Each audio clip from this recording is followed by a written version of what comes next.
Hey everyone, welcome to Raphael Explains It All. I'm Raphaela and I will be doing just that.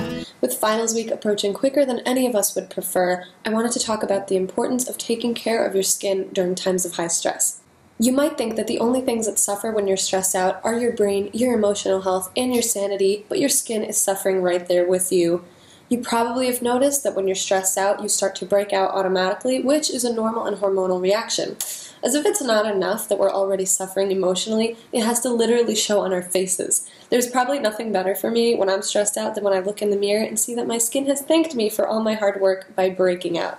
What's worse is that that's only the first part. When we're stressed out, we tend to develop really bad habits that can take a toll on our skin. So in honor of the week of stress headed my way, I wanted to talk about some of the worst stress-induced habits and some ways that we can handle them. This first one should not come as a surprise to you. Everyone's probably stress-eaten at some point or another. For some reason, the part of your brain that mediates appetite begins to find really unhealthy foods super palatable when you're stressed out. And the more stressed you are, the worse this problem becomes. When you eat the food, a neurotransmitter called dopamine is released in your brain, which tells your brain that it has received a reward. So this becomes a cycle of craving, eating, feeling happy about it, and doing it again and again. Of course it wouldn't make us crave kale smoothies, right? Shout out to Darwin again, thank you so much. Anyways, those super palatable foods are often packed with preservatives and sugars and other things that are really bad for our skin. So, look out for acne that appears on the sides of the cheeks and on the chin, and that can be a telltale sign of a bad reaction to food. I know it can be hard, but try to be a little bit more conscious of the things that you're putting in your body. If you make a mistake or you make a bad choice one night, it's okay. Don't feel bad about it. We've all had one of these nights. Hey Raph, I wanted to show you the... What are you doing? It's been a long week, okay? Raph, it's 2 o'clock in the morning. Listen, I have a final in 2 days. Wait a minute. Are you eating chicken? Don't judge me! Where'd the chicken go?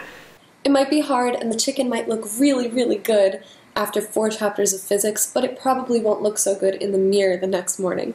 The second really important one is water intake. Water is so important for the body, but when you're studying for an exam or you had a really hard day at work and you've locked yourself in your room for an extended period of time, you can pretty much neglect your water intake altogether. The problem comes when you've been doing that for multiple days in a row and your body starts to get really dehydrated. Your skin is an organ too, so don't neglect it. If you don't drink enough water, your skin can become dry, flaky, prone to wrinkles and acne, and that is not something you want. I know you didn't ask for the stress, and you definitely didn't ask for the reaction it had on your skin either, so please try to take care of yourself. For healthy skin, you're going to want to drink about 2 liters or 8 glasses of water a day. If you're super stressed out, try to drink a little bit more than that, and if you have dry skin in general, you might want to supplement your skin with a little something extra in times of stress, because you are even more vulnerable. I recommend using products with hyaluronic acid, which replenishes the moisture in your skin and helps it hold on to it better. One product that I really like is this pure hyaluronic acid serum from Cosmedica skincare. The way I use this is right after I wash my face at night, I put about 3 drops into the palm of my hand and tap all over the face. So with all of the risks involved in dehydrating your skin, try to think about that when you're really stressed out, even though sometimes all we can think about is the thing that we're stressed out about. Keep a bottle of water on your desk at all times and remember to take a sip every now and then. Don't let your skin become dehydrated. The third and possibly most important overall is sleep. Like the other things I mentioned, sleep is extremely important for your overall health, but also just as important for your skin. There's really some merit to the phrase beauty sleep after all. The recommended amount is 7 to 9 hours for healthy skin. Any less than 6 and you're really putting your skin at risk. Sleep deprivation can lead to premature wrinkles because your skin actually makes collagen overnight while you're asleep. As you probably know, collagen is responsible for the bounce and elasticity in your skin, which are both properties of youthful skin. Also, blood flow is increased while you're sleeping, which is responsible for that healthy glow you get when you're very well rested. If you're not well rested, your skin will look dull and even dry out. The most obvious consequence of your lack of sleep will probably be those panda eyes you'd wake up with if you didn't rest well at all. You know what I'm talking about. We've all woken up with dark circles at one point or another. Realistically speaking, I know it's not going to be possible to sleep well, especially when you're stressed out. You're going to be sleep deprived at some point or another. It's really normal. In the meantime, here are some temporary fixes to offset that really bad habit.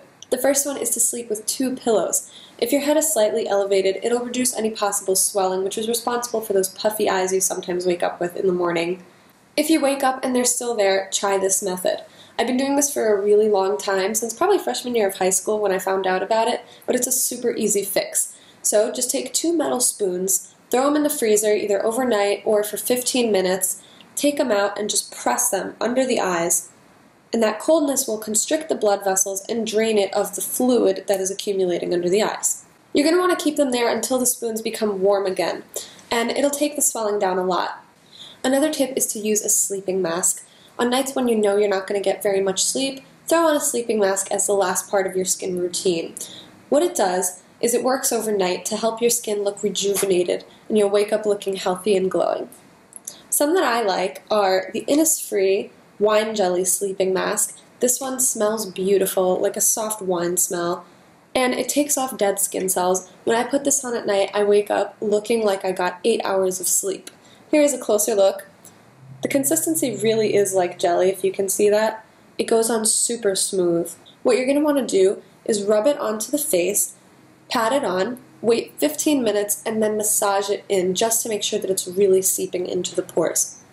Another one that I like is the Whitening Capsule Sleeping Mask from the Face Shop. Here's a closer look. This one's really interesting because it has these little beads in it, which are supposed to whiten and brighten your skin. This effectively takes care of one of the main symptoms of not being well rested, which is that dull, tired-looking skin. Last and most important one is don't go to sleep with makeup on your face, ever. I know a lot of you might have this habit, especially if you come home from the library at like 3 a.m. I know the last thing you're probably thinking about is your 8-step skin routine and taking off all your makeup, but it is so important. If you leave it on overnight, it's going to get into your pores and clog them, and you're going to wake up with gross acne. There are times when I come home and I just want to pass out and not even think about it, but I still have to think about my skin. One solution is to keep a pack of those makeup remover wipes right next to your bed, so you just take your clothes off, hop in, and wipe that all off. Some ones that I like are the Burt's Bees. I've tried the whole collection and I like all of them, pretty much the same, and also the Neutrogena one. Swipe it over your face, remove everything, and then you're safe to go to bed. It's certainly not the best method, but it's definitely good for those nights when you really don't have time and you're too tired to think about taking all of your makeup off and deep cleansing your face. If I'm not as tired, but I'm still not in the mood to do my long routine, I'm going to use a cleanser that's going to remove all of the makeup in one step and just skip the double cleansing altogether. 2 that I have that I really like that do this are the Yes to Cucumbers Soothing Gentle Milk Cleanser. It really lives up to its name. It's a very gentle cleanser, but it's also deep cleansing. It works to remove all of the impurities and makeup from your skin. It even takes off my waterproof eye makeup, so this is one that I definitely recommend. Another really, really good one is the SkinCeuticals Gentle Cleanser, which is a mild cream cleanser. It looks like this. It has a very soft scent, but it really does a good job in taking off all of the makeup at night. So that's all for this one, guys. I wish you the best of luck in everything you're going through. I know we all have these bad habits, but try to think about your skin sometimes too. Once again, I just want to clarify that it is okay to make these mistakes. I know I've done it many times, and I will do it many times again in the future. But some of these quick fixes can help to offset the damage that we do to our skin because of these bad habits. Thank you so much for watching. I really hope you enjoyed. Good luck with everything. See you next time.